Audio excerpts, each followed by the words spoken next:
Final Fantasy VII absolutely broke me, in the best way possible. Having never played the original 1997 release, I wasn't sure what to expect coming into this game. The only other Final Fantasy game that I played prior to this was 15, and well, let's just say that game didn't really stick the landing. But all my reservations were immediately put to rest from Chapter 1 of Final Fantasy VII Remake. Now, instead of going through and reviewing the game and my experience of it, and also seeing as I'm pretty much a music review channel at this point, I wanted to approach my experience with this game by analyzing the impact the music had on my enjoyment of the story. So let's begin by looking at one of the most famous scenes of the game, the opening.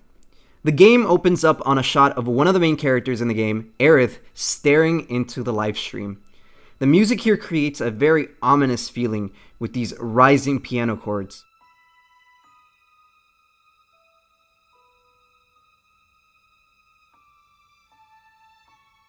It almost gives the impression that she is being watched. This is further emphasized by Aerith running away after hearing a loud noise coming from the other side of the alley.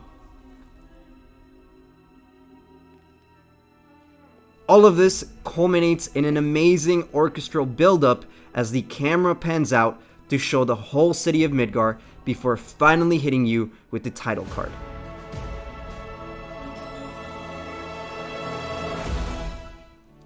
Immediately from this point, my interest was piqued on what we would experience on the journey and the role that Aerith would play in it. In fact, Aerith becomes an incredibly important character, even more so than she was in the original game. One of the biggest plot twists in gaming is Aerith's death at the climax of the story. However, the remake of this game seems to be alluding to Aerith potentially knowing of this future. Perhaps that is something that she was able to see in the live stream at the beginning of the game. Her fate is one of the few things that I knew about coming into this remake, which is why hearing her theme for the first time hit even harder.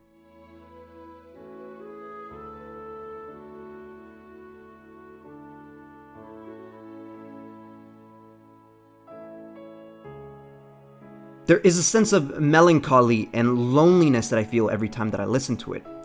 Perhaps it's the slow piano notes at the beginning or the powerful strings that play throughout, but this theme always gets me, especially given that Aerith herself has lost so much throughout her past. She is an orphan, lost her first love, and is now practically the last of her kind, the Ancients. One of my favorite scenes from the game occurs during the Haunted Railway chapter, where Aerith is briefly separated from the party. Here we get to hear another wonderful arrangement that further emphasizes her loneliness as she watches her young self be abandoned by her peers. This cutscene is actually made up of 3 separate tracks working together in unison to showcase Aerith's pain.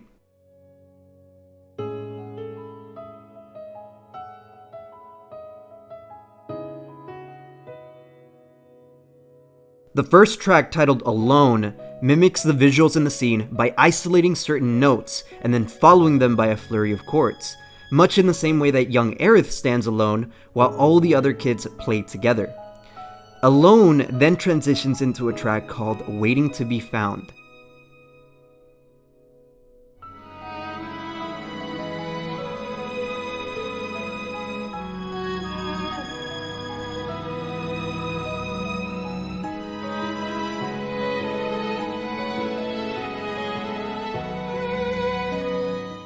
Where the strings mix with piano to create what I can only describe as the embodiment of pain.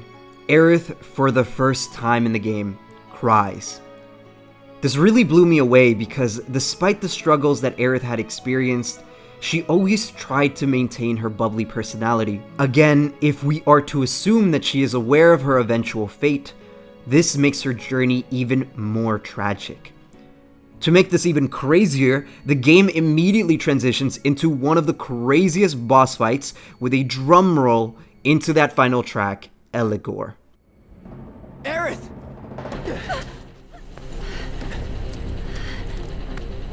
Hey, we found you.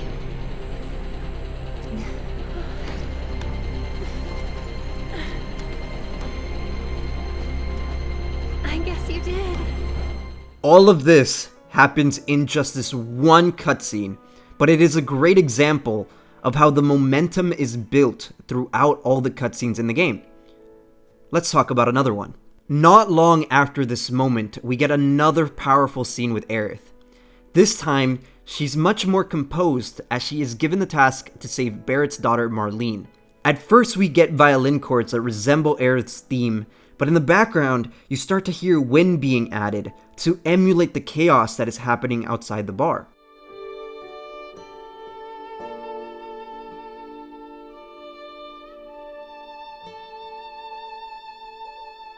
The next instrument that plays, I'm not too familiar with, but it sounds like it creates water drop-like sounds, right at the peak of Marlene's emotional plea. Mixed with some light guitar strums, you really start to feel the emotion in this scene. In many ways, Aerith relates to the pain of losing her home and understands how hard it is for a little girl to feel alone. Interestingly enough, this scene ends in a much more cryptic way. Marlene experiences the static memory effect that usually only Cloud has been able to experience, while all the music cuts to silence. Perhaps Marlene saw Aerith's fate, which in turn helps her trust her more. Now let's talk about Tifa. Tifa is Cloud's old childhood friend that he reunites with during the game. In the original game, there was a romance system that allowed you to pick who you wanted Cloud to go on a date with. In this game, that system has been altered slightly to reflect the new direction the game is going in.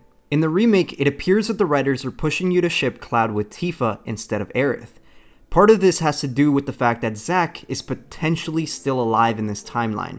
Zack, of course, was Aerith's first love, and his actions set the events of Final Fantasy VII in motion. Focusing on Tifa, her theme reflects the romantic nature that she has with Cloud. The use of piano and harps here is much more present than any of the other tracks found in the game.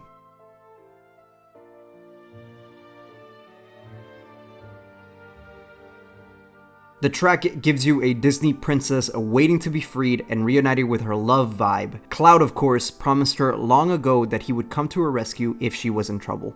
However, something that is much more tragic about this theme is that Tifa is never going to get that Cloud that she knew back again. At this point in the story, Cloud is struggling to figure out if his memories are real or fake. There are points in the game where Tifa notices that Cloud recounts false details of their shared memories. Both Aerith and Tifa point out a striking change to Cloud's eyes. Cloud brushes this off by claiming that the eyes are just changed by the Mako that he was exposed to.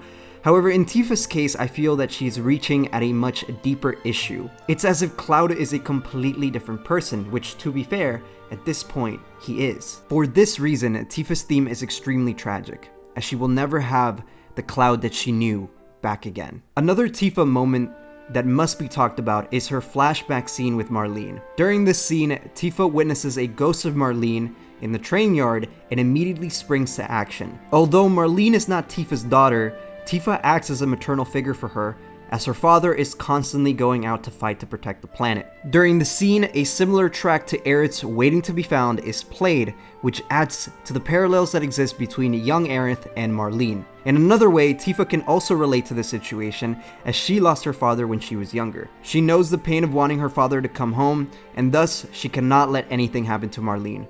These new cutscenes that did not exist in the original game add so much more depth to each of the characters and help you connect to them in a much more personal level. I played a lot of games in my life, and most of them have good music or good writing, but the way that Final Fantasy VII Remake intertwines them at a consistent rate is what makes this stand out amongst everything else. However, the game is not only filled with these sad moments. As this is an adventure RPG, funky route themes and town themes are a must. And the Underground and Don Corneo's mansion are good examples of this. But more than that, we have all these battle themes, which are masterpieces as they demand a relentless attitude from the player. From melancholic tracks like Tifa's theme to suspense-defying remixes of the Genova theme, there's just so much to love. Like I said at the beginning, this is not a comprehensive review or analysis of the entire soundtrack in this game. But since playing the game, I had to highlight some of my favorite moments. as it had a deep, lasting impact on me. At the end of the game, the party is finally leaving Midgar to go on an even bigger quest while the track Hollow Skies plays. This track is incredibly reflective of the safety they are leaving behind, as larger danger awaits them. The camera then turns to Aerith, and she says, I miss it. The steel sky.